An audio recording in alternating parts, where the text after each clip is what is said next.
Hello friends, अभी बज गए हैं 12:50, मतलब दोपहर का एक बजने वाला है। आफ्टरनून होने वाला हो गया है। सुबह से आज वीडियो बनाया नहीं, पढ़ने बैठ गया था। तो मैंने जैसे आपको कल रात में ही बताया था कि कल के दिन बताया था कि ज्योग्राफ़ी अब नहीं करूँगा, तो अब मैं ज्योग्राफ़ी नहीं पढ़ रहा हूँ। ज्योग्राफ़ी को मैंने ठंडे बस्ते में डाल दिया है। उसके सिर्फ 4 टॉपिक बच गए थे, छोटे छोटे 4 टॉपिक्स हैं। वो जब नेक्स्ट राउंड रिवाइज़ करूँगा तो उससे चालू करूँगा। I will do that. तो वो तो एक बात हो गई। अभी आते हैं करंट अफेयर। पहले हम चालू कर रहे थे करंट अफेयर से। मई का चालू किया है करंट अफेयर्स, है ना। तो अभी मई के करंट अफेयर्स पढ़ रहा था, तो वो पढ़ के अभी उठा हूँ। और अब मैं थोड़े से क्विज़ लगाऊंगा, है ना। कुछ इंटरेस्टिंग फैक्ट आता है तो बताता हूँ। अभी तक कुछ वैसा नहीं था जो इंटरेस्टिंग मुझे लगा कि एकदम तुरंत तुरंत बताना चाहिए, इसलिए मैंने वो भी नहीं शेयर किया। और आज सुबह थोड़ा सा बिज़ी हो गया था, एकदम सुबह पढ़ने बैठे, फिर थोड़ा सा बीच में कुछ काम आ गया, फिर पढ़ने बैठे, मतलब थोड़ा सा क्लमज़ी हो गया था। ठीक था, पढ़ाई की है, लेकिन थोड़ा सा कम 2-3 फ़ोन आ रहे हैं, उसको टैकल करना है, उस चक्कर में ऐसा हो गया। तो एनी विच वेज अभी तो वही है। अभी मैं पढ़ना चालू करूँगा। ये मेरे बगल में यहाँ पे रख रखा है, ये अगर आपको दिख रहा हो तो इसमें मैं दूंगा टेस्ट, है ना। मैं एमसीक्यू करूँगा, या बोले हाँ पेड क्विज़ है तो क्यों क्विज़ करूँगा, जो बोले टेस्ट बोल लें क्विज़ बोल लें। तो वैसा करता हूँ, देखता हूँ क्या होता है। अभी के लिए यही है। बने रहिए, देखिए कुछ इंपॉर्टेंट फैक्ट आता तो ज़रूर बताऊँगा। आज कोशिश करूँगा ना, आज एम बनाता हूँ कम से कम 10 फैक्ट दूँ, छोटे छोटे बड़े जैसे 10 फैक्ट्स, है ना। देखिए कितना हो पाता है। शाम होते होते तक ना पढ़ने में इतना हो जाता हूँ कि बहुत बार फैक्ट्स आते हैं उसको साइड कर देते हैं, यार ठीक है अभी पहले पढ़ लेते हैं। तो वो वहाँ पे थोड़े थोड़े बहुत, जैसे कल भी पढ़ा था, मिस हो गए। फैक्ट्स बता सकता था, नहीं हुआ। चलिए इसी बात पे एक फैक्ट बताता हूँ आपको। अभी मुझे याद नहीं है पूरा वो, अभी जस्ट पढ़ा मैंने, तो मैंने पढ़ा है, रुकिए एक मिनट, मैं यहाँ पे लिखा हुआ हूँ, एकदम याद नहीं, अभी जस्ट नोट्स बना रहा था। तो ये मैं मई मंथ का करंट अफेयर्स पढ़ रहा था, तो उसमें chief of defence staff CDS के बारे में आया था, जो अभी एनएस राजा सुब्रमणी, है ना। एनएस राजा सुब्रमणी, लेफ्टिनेंट जनरल एनएस राजा सुब्रमणी, ये हमारे सीडीएस के हेड बने हैं, चीफ ऑफ डिफेंस स्टाफ ये हैं, बन गए हैं। अब आता है क्वेश्चन, सीडीएस होता क्या है। ये थोड़ा सा, क्योंकि ये भी बहुत रिसेंटली ये नया पोस्ट आया है 2-3 साल पहले।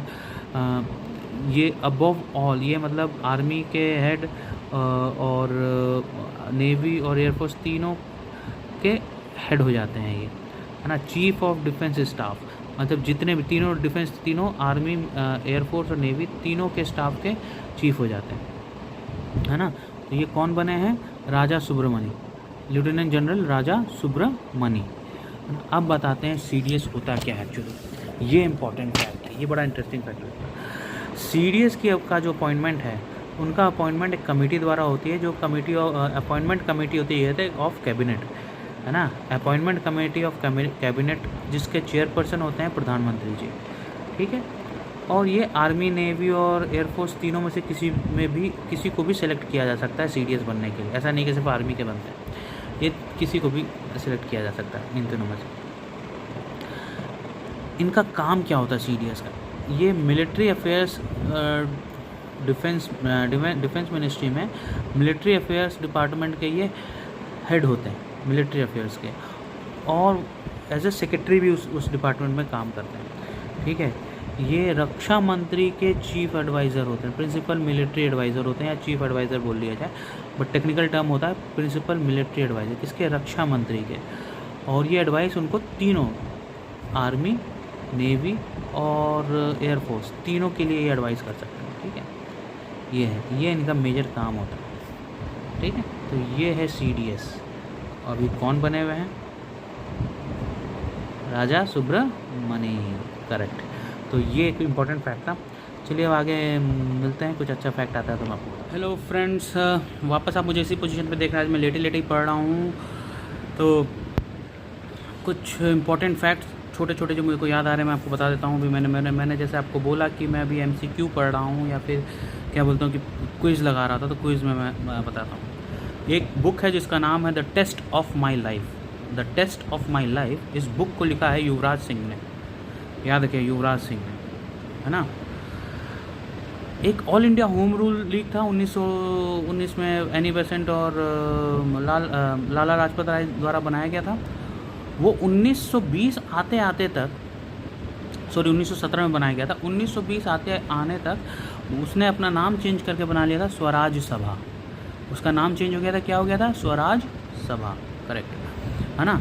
अच्छा, एक और चीज़ बता देता हूँ, कुछ चीज़ें मैं आपको बता देता हूँ।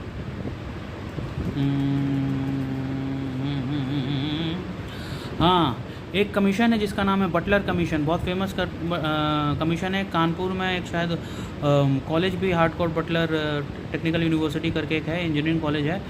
वो बटलर, उसी बटलर कमीशन के बटलर के नाम, हार्ट ऑफ बटलर के नाम पे है। तो बटलर कमीशन जो है वो 1927 में बना था, लॉर्ड इरविन के समय में बना था। और इसका काम था कि स्टेट गवर्नमेंट और ब्रिटिश गवर्नमेंट, स्टेट्स जो थे, इंडियन प्रिंसली स्टेट्स और अदर स्टेट्स, और वो और ब्रिटिश गवर्नमेंट के बीच में रिलेशनशिप कैसा है उसको स्टडी करना। ये बहुत इंपॉर्टेंट है ना। तो बने रहिए, और कोई अच्छा इंपॉर्टेंट फैक्ट होगा तो मैं आपको ज़रूर बताऊँगा। हेलो हेलो, अभी मैं पढ़ने वाला हूँ हिस्ट्री। तो अभी हिस्ट्री एंशियंट आज से चालू करूँगा, कुछ फैक्ट्स होगा तो आपको बताऊँगा। हाँ भाई, ये तो इम्पोर्टेंट फैक्ट्स बता दिया जाए। इंडिया जो है जम्बू द्वीप के सदर्न पार्ट में है, और विष्णु पुराण में लिखा गया है कि ओशन के, सदर्न ओशन के ऊपर और हिमालय के नीचे है इंडिया, राइट। ये इंपॉर्टेंट बात है, किसमें? विष्णु पुराण में मेंशन है, ठीक है। और ग्रीक्स ने सबसे पहले इंडियन हिस्ट्री लिखने की कोशिश करी थी, है ना। कई लोग ईरानीज बोलेंगे, ईरानी नहीं, सबसे पहले ग्रीक्स ने करी, ठीक है। और चाइनीज़ जो हैं इंडिया को टाइन चू या चुआनटू बुलाते थे, TEINCHU, टाइनचू या शुआनटू, ये कैसे प्रोनाउंसिएशन होता है पता नहीं। अच्छा, शंकराचार्य ने 4 मठों की स्थापना करी थी। तो 4 मठ कौन कौन से हैं? बद्रीनाथ है, बद्रीनाथ में ज्योतिर्मठ है, उसके बाद द्वारका है, द्वारका में शारदा मठ है, उसके बाद पुरी है, पुरी में गोवर्धन मठ है, और रामेश्वरम है, रामेश्वरम में श्रृंगेरी मठ है, श्रृंगेरी है ना। तो ये 4 मठ हैं जो शंकराचार्य ने सेटअप किए, है ना। देखिए, मेगास्थनीज जो है ग्रीक, उसने एक बुक इंडिया पे बुक लिखी है जिसका नाम है Indica. Indica is the book written by Megasthenes. तो ये कुछ फैक्ट हैं, एंशिएंट हिस्ट्री चालू कर चुका हूँ। कुछ फैक्ट्स हैं, बहुत ज़्यादा फैक्ट्स आएंगे, थोड़ा बोरिंग हो सकता है, बेयर विथ मी, है ना। Thank you.